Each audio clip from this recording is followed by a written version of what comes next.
కదా. అవునవును. అది అది పాయింట్ నేను అడిగేది. చివరి క్షణంలో హాస్పిటల్ ఉన్నాడు, నువ్వు వెళ్ళి సువార్త చెప్పావు, దేవుని అంగీకరించాడు. లేదు, ఒక యాక్సిడెంటల్ గా ఉన్న అతను ఉన్నాడు.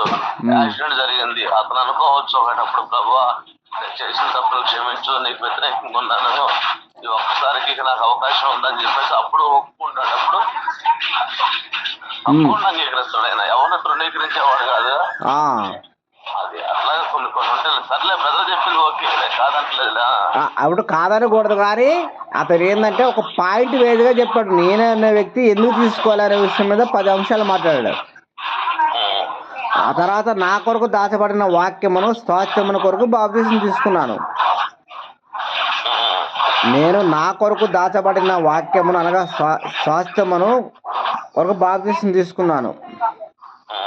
అంటే ఆయన చెప్పిన ఉద్దేశం ఏంటంటే ఈ కోణంలో, ఈ 10 అంశాల కోణంలో బాప్తిసం